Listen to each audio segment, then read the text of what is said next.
Hello, this is Dave Worthen, and I'm doing my second mini lecture today on the CDEI scale. That stands for Curiosity, Desire, Enforce, Inhibit. You'll find this scale in the book Scientology 08, the Book of Basics, on page 192. There are other versions of this scale, but this one is simple and suits the purpose of my mini lecture today. All right, so let's get started at the top of the scale at curiosity. Now I'm going to ask you to recall back to when you were a kid at home, about ready to sit down for dinner with your family. And for example purposes, I'm going to use me in this example as a kid because, well, I went down this scale and I can speak firsthand. Now, I'm from a family of 5 kids, and yes, we sat around the dinner table as many of you did back then.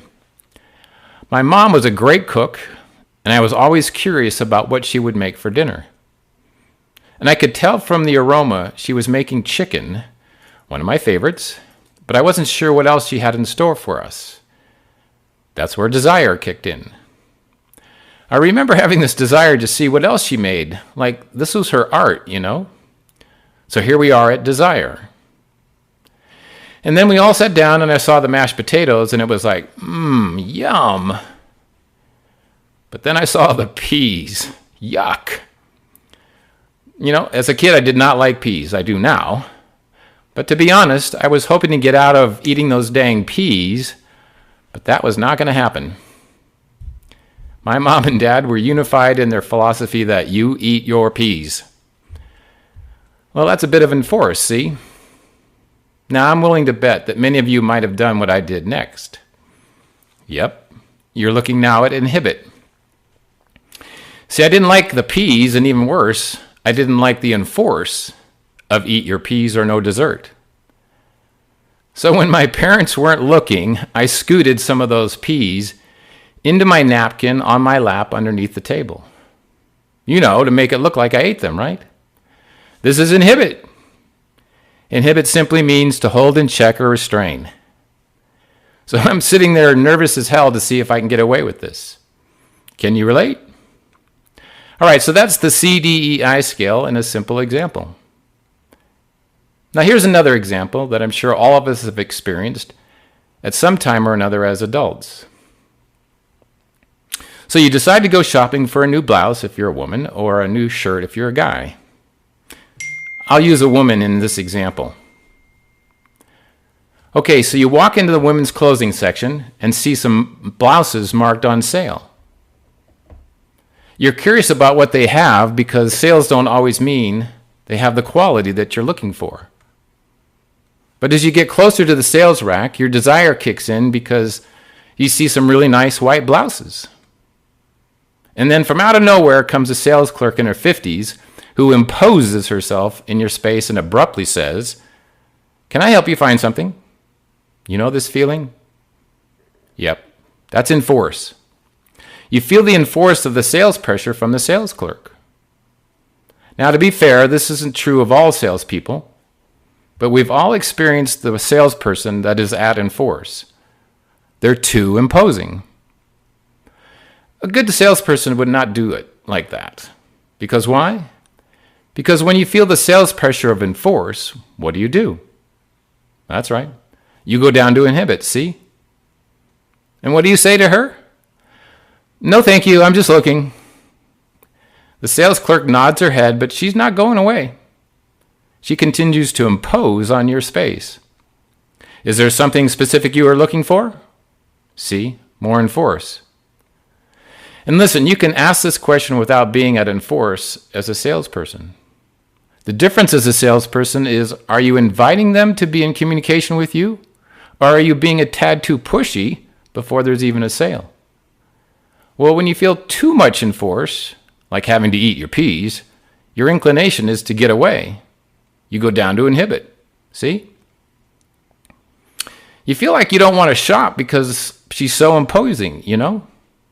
So you politely say, "No, but thank you anyway," and walk away. Ever done that? That's CDEI. Bing, bang, boom. Now let's take this example a little bit further. You leave the sales rack and that area and you're thinking about those white blouses. You're pretending to go look at other things, but you're really still curious as to what's on that rack. You thought you saw a Vera Wang blouse or something, you know? So your desire is kicking in again. So you're over in the pots and pans section and you're looking back to see if that sales lady is gone, right? Curious.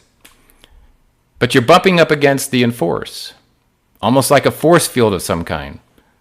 Like, could you get over there without her interfering, right? See, this enforce can be a big thing. Eat your peas. Can it help you find something? No TV until your homework is done. See? And the thing is, if you get too much enforce in your life, you can drop down tone and just forget it. No! The answer is always to rekindle your desire. Remember when you looked at the ad online? You were curious. Remember when you spoke to your girlfriend about it? You were excited. You love shopping. But no one loves shopping with enforce. So reignite your desire and curiosity. They rekindle very easily. Once you're back at curious and desire, follow through with your kid-like curiosity. Okay, so here's one last example, but we'll start at the bottom and see how it applies going from bottom to top. You're sitting at the kitchen table having a cup of coffee with your husband. You've been thinking for some time about cutting your long hair into a shorter haircut, but you're at Inhibit. Why? Because you had lightheartedly mentioned to your husband a couple of weeks ago you were seriously looking at getting a shorter hairdo. And his reply was, "No, please don't do that. I love your hair long." But your desire is strong, you know? In fact, you're so curious about what you'd look like with a cute short haircut, right? As you sip your coffee, you think about telling him you want to do it, but you run into enforce, see? You can feel his response before he says a word. See, enforce has this kind of straitjacket effect on you. Once you get a no, don't do that, the enforce sits there like a flashing red light. And unfortunately, this is where people give up on their curiosities and desires.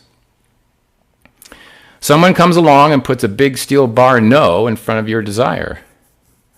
Or they use punishments or threats like no dessert if you don't eat your peas. See, we all knew there was something inherently wrong with that approach, right? You know why? Because enforce is the entrance into controlling or overriding your own power of choice. Think about that. You have no choice. Eat your peas or no chocolate chip ice cream. Okay, so back to your haircut. The answer to enforce is to stoke the original desire. Show your husband some pictures from magazines with the haircut you'd like. Get his curiosity up too, see? See, if you direct your energy towards the upper part of the scale, it's like a little flame at a campsite. You can make that flame bigger. You can add more kindling to the fire. You stoke the fire. In simple language, you put your energy and intention into making that fire bigger. You do the same thing with desire and curiosity. And listen, when you rekindle your desire and curiosity, you may feel tired or what's the use, right? That's because enforce or stops on your curiosity are like landmines from your past. Every creative project or endeavor that was not carried through was met with enforce. Your watercolors in your attic. Your piano sitting in your living room unplayed. You bought a CD to learn another language and didn't carry through. These are the footprints of enforce. Yes, we have to practice some safe guidelines, but that doesn't mean we can't go out and pick up a grasshopper and marvel at the world. That you can't stoke the fire of your desire and bring your guitar out of its case. Find that CD and learn some Spanish. All right, so now step back and look at this scale and tell me where this coronavirus and these lockdowns are on this scale. Right, enforce. And yes, you can go down to Inhibit, but it does not mean you have to lose your power of choice over your attitude or your tone level. Lastly, we are natively a curious bunch. It's in our bones. Desire for knowledge and the exhilaration of riding a bike with no hands is the essence of living. It's that adrenaline rush that makes your body, mind, and spirit feel like you can fly. Do not let the skin knees of falling off your bike or someone's no keep your hairdo status quo deter you. Status quo is just enforce in middle-class suspenders. You were never status quo when you were 7. Be curious. Kick in the afterburners on your desire. And if you fall on your butt and Enforce tries to rent space in your head, just laugh. There's no room for rent. You've got a whole life to be curious about. Thanks for listening.